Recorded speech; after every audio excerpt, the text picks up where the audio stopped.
अंतर्राष्ट्रीय महिला दिवस पर राजधानी रांची के कई जगहों पर कार्यक्रम का आयोजन किया गया। वहीं हेहल स्थित सरना स्थल पर घरेलू कामगार यूनियन सौश्री एनजीओ के द्वारा अंतर्राष्ट्रीय महिला दिवस पर महिलाओं को जागरूक किया गया। महिलाओं को उनके अधिकार, उनके स्वास्थ्य के बारे में जानकारी दी गई। 20 साल से 30 साल के अंदर में एक बच्चा हो जाना चाहिए। बहुत लेट भी नहीं होना चाहिए और बहुत अर्ली भी बहुत जल्दी भी नहीं होना चाहिए। अब आया प्रेगनेंसी का टाइम, शादी का हो गया, प्रेगनेंसी के टाइम में मैं उस लड़की को या उस महिला को किस तरह से स्वास्थ्य दिया जाता है, स्वास्थ्य की नजर से क्या क्या ध्यान देने की जरूरत है। पहली बात की उम्र का, दूसरी बात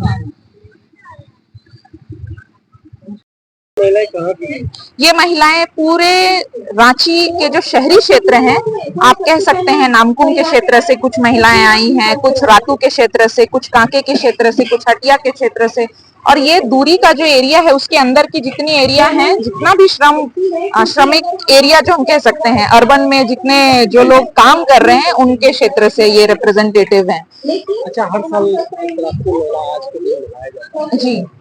क्या लग रहा है कि महिलाओं को उनका अधिकार मिला है? ऐसा कहना थोड़ा सा बायस भी हो सकता है कि मिला है या नहीं मिला है, क्योंकि अगर मिला होता तो शायद हम लोग इस तरीके से आज भी संगठन का काम नहीं करते। आज भी शायद हम श्रमिकों के अधिकार की बातों को सरकार के पास नहीं रखते। आज भी शायद हम लोग श्रमिकों के विषय को लेकर के, उनके जो सुविधाओं को लेकर के आज हम मांग नहीं करते। तो मैं कह सकती हूँ कि ये प्रक्रिया है जो शायद चलती आ रही है और एक समय लग सकता है इसको रुकने में, पर जब तक ये समय आया नहीं है तब तक तो हम लोग इसी तरीके से प्रयासरत रहेंगे कि हम लोग जो श्रम शक्ति है, श्रमिक महिलाएं हैं, जो कामगार महिलाएं हैं, उनको जोड़े रखें और उनके दायरे का जो अधिकार है उसके लिए हम उनको जागरूक करते रहें। महिलाओं को उत्थान के लिए राज्य सरकार कई तरह के कार्यक्रम चला रही है, महिला योजना हो या कई तरह के महिलाओं को 30% आरक्षण हो, फिर भी महिलाओं की स्थिति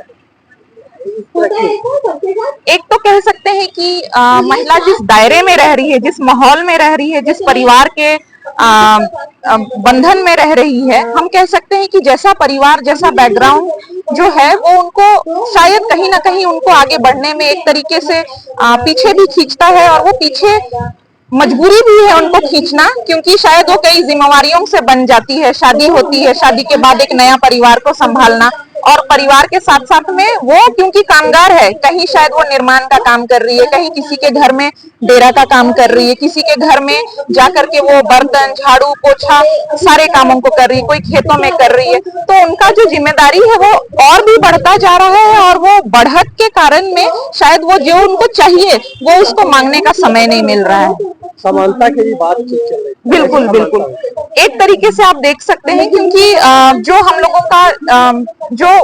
श्रमिकों के लिए जो नियम बनते हैं ना, जैसे उनके वेज को लेकर के, उनके मानदेय को लेकर के, अगर वो उदाहरण के तौर पे मैं कह रही हूँ कि आज अगर महिला पुरुष एक बड़ा बिल्डिंग तैयार कर रहे हैं, आप अभी भी देख रहे हैं कि पुरुष मिस्त्री के तौर पर उनका जो रेट है, उनका जो एक दिन का श्रम है, वो महिलाओं के